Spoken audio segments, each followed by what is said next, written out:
تو ہر وہ کام جو مطلوب اور مقصود ہو اس کو اہتمام سے کرنے کی ضرورت ہے. اگر اہتمام سے نہیں کریں گے توجہ نہیں ہوگی، توجہ نہیں ہوگی. یہ جو ہزاروں من سونا ائمہ کے مزارات پر لگا ہوا ہے، یہ جو چاندی اور جواہرات اور سونا اور مختلف قیمتی چیزیں ائمہ کی قبروں پر اور ائمہ کی جالیوں پر اور گنبدوں پر اور میناروں پر لگے ہوئے ہیں، کہہ رہے صاحب اس کو توڑ دو، اس کو نکال دو، یتیموں کو دے دو، بیواؤں کو دے دو، یتیم بچیوں کی شادیاں کر دو. جی سوال سمجھ میں نہیں آتا کہ خانہ کعبہ کا کروڑوں ڈالر کا غلاف نظر نہیں آتا.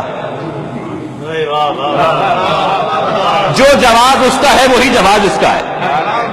اس لیے کہ جو مراکز دینیہ ہوا کرتے ہیں انہیں شان سے ہونا چاہیے، انہیں اہتمام کے ساتھ ہونا چاہیے. اور پھر یہاں سے کم کر کے کیوں دے دیں؟ ذرا ارادہ تو کرو، اللہ وہاں بھی برکت عطا کرے گا. عزاداری میں کمی نہیں ہوگی، مجلس میں کمی نہیں ہوگی، تبرک میں کمی نہیں ہوگی. اور الحمدللہ یہ بات وہ آپ سے کر رہا ہے جو یہ مشق کر چکا ہے. بھائی مجھے تو الٹا بولنا چاہیے، میرے ادارے چل جائیں. خبردار جو عزاداری سے کمی ہو، کسی یتیم کو نہیں چاہیے حسین کی عزاداری سے کم کر کے. وہ یتیم سکون سے رہتا ہے جو مجلس کو شان سے دیکھتا ہے. جو عزاداری کو اہتمام سے دیکھتا ہے وہ بیوہ زیادہ سکون سے رہتی ہے. لہذا یہاں سے کوئی کم نہیں ہونا چاہیے، یہاں جتنا ہو رہا ہے اس سے بڑھ کر ہونا چاہیے. کیوں؟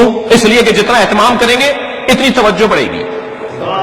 عزیزان گرامی یہ اس فرش اعضا سے ولی بنتے ہیں، مگر میں بننا ہی نہیں چاہتا تو کیسے خود بخود تھوڑی بہت ہو جائے گا.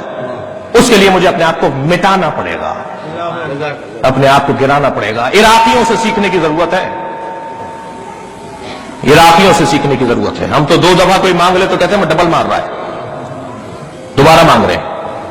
عراقی آپ دیکھیے نجف سے لے کے کربلا تک جو پیدل مشی ہوتی ہے، یا بصرے سے کربلا تک جو پیدل لوگ چلتے ہیں، رستے میں جو گھر پڑتے ہیں وہ ہاتھ جوڑ جوڑ کے کہتے ہیں کہ آ جاؤ پیر دبا دیں تمہارے،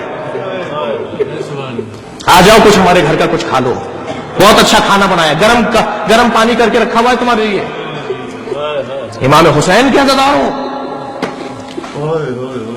امام حسین کے عزاداروں سے خاص پیار، یہ عشق، اس کو ترغیب دینے کی ضرورت ہے. اور اس راہ میں جو رکاوٹ آئے گی اسے ہم سب کو دور کرنے کی ضرورت ہے.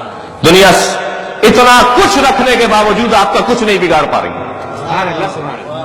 وہ کیا ہے؟ وہ یہ عزاداری کی روح ہے، یہ گریے کی آوازیں ہیں، یہ ماتم کی صدائیں ہیں، یہ نوحہ خوانی ہے، یہ سوز خوانی ہے، یہ عزاداری کی رسمیں ہیں. حضرت آیت اللہ خمینی فرماتے ہیں اپنی عزاداری کو سنتی انداز سے منعقد کرو. جب انقلاب اسلامی ایران کامیاب ہو گیا تو طرح طرح کی باتیں ہونے لگی کہ فلاں کی وجہ سے کامیاب ہوا، فلاں کی وجہ سے. تو حضرت آیت اللہ خمینی نے پہلا خطاب فرمایا خبردار یہ طرح طرح کی بولیاں مت بولو، انقلاب کامیاب ہوا ہے تو محرم اور سفر کی وجہ سے ہوا ہے. صلوات پڑھیں محمد و آل محمد.